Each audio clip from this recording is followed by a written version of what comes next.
Hey everyone, it's Matt Donahue with Mission Financial Planners, and this is your weekly market update for the week ending July 19th. I hope everybody had a great weekend. We are gradually getting our technology back in place. I've got a replacement cell phone. We have one out of two refrigerators replaced. Still don't have a car or a refrigerator in our kitchen, but that should hopefully be all taken care of by Wednesday. But let's jump into it. So NASDAQ fell nearly 4% last week. It snapped a 6-week string of gains as several of the index's major technology stocks slid for the second week in a row. The S&P 500 sustained a smaller weekly decline of around 2%, while the Dow was an outlier with nearly a 1% gain.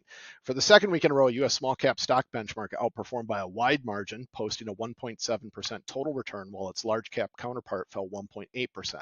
The Russell 2000 surge of 7.7% over 2 weeks was the clearest indicator of a rotation between market segments seen as the biggest beneficiaries of potential interest rate cuts. U.S. large cap value stocks outpaced their growth counterparts for the second week in a row, chipping away at gross year-to-date performance leadership with another sign of a shift in the market sentiment. Over the past 2 weeks, a value benchmark has risen a total of 3.5% versus a 4.3% decline for its growth counterpart. Earnings gain. The second week of quarterly earnings season produced an uptick in expectations. Based on initial results and forecasts for upcoming reports, analysts on Friday were expecting S&P 500 companies to post an average second quarter earnings increase of 9.7% compared with the same quarter a year earlier. Just a week ago, the projected growth rate was 9.1%.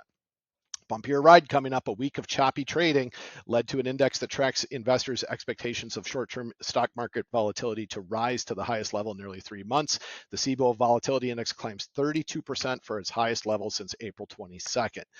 Mixed signals. U.S. retail sales were unchanged in June relative to the previous month, beating the consensus forecast of economists who had expected a sales decline of around 0.4%. However, another indicator came in worse than expected as the latest weekly count of initial unemployment claims rose to 243,000. That figure was identical to the count from a weekly report last month when the total was the highest since August of last year. The European Central Bank kept its key interest rate unchanged, staying in a holding pattern for now after ordering an initial rate cut at the beginning of last month. The bank's rate cut in June widened a policy gap with the U.S. Federal Reserve, which hasn't yet cut its key lending rate below its currently high level. U.S. GDP is coming out on Thursday. That is for the initial estimate of second quarter GDP, which is expected to show that the economy accelerated relative to the first quarter when GDP grew at a 1.4% annual rate. An estimate released on Wednesday by the U.S. Federal Reserve economists projected a second quarter growth rate of 2.7%. So what else is coming up? No major reports today. Tomorrow, existing home sales from the National Association of Realtors. Wednesday, we have new home sales coming from the U.S. Census Bureau. Thursday is that second quarter GDP report. And also durable goods orders from the U.S. Census Bureau. You'll also see weekly unemployment claims as well. Friday, we've got personal consumption expenditures price index from the U.S. Bureau of Economic Analysis and Michigan's index of consumer sentiment. Philosophy quote of the week: forgive them because they don't know. This comes from Marcus Aurelius. As Plato said, every soul is deprived of truth against its will. The same holds true for justice, self-control, goodwill to others, and every similar virtue. It's essential to constantly keep this in your mind, for it will make you more gentle to all. That comes from Marcus Aurelius's Meditations. Now, what does that mean? Think of how many people you've met over the years who've made a poor decision and they really just didn't know how it was going to affect other people.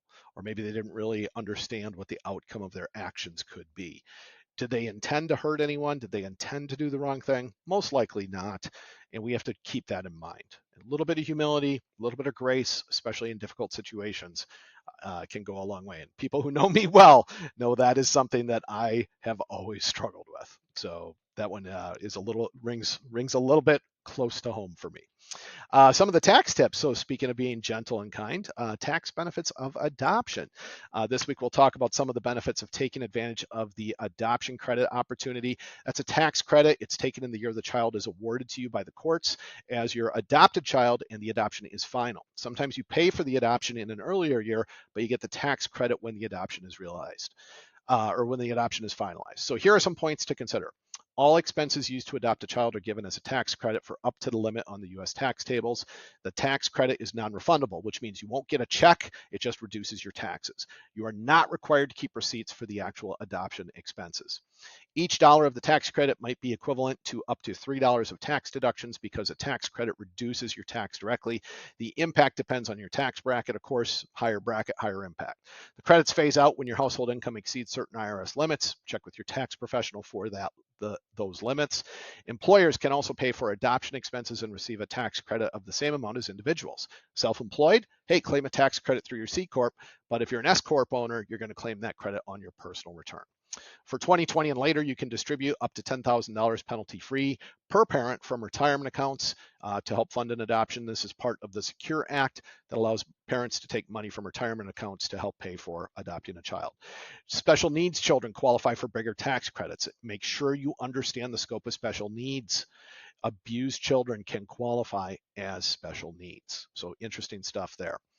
Health tip of the week. We're going to talk about glaucoma this week. We are sticking with our theme of eye care this month.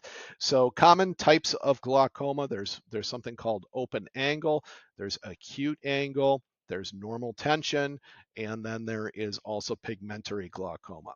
The ways that glaucoma is diagnosed and treated, they're going to vary. There's 5 big tests that you can go through for glaucoma, and those risk factors or those tests are going to be checking your complete field of vision, evaluating the shape and color of the optic nerve, measuring the angle of the eye where the iris meets the cornea, measuring your eye pressure, or inner eye pressure, I should say, and then measuring the thickness of the cornea. It's a great article. Again, it comes from the Mayo Clinic.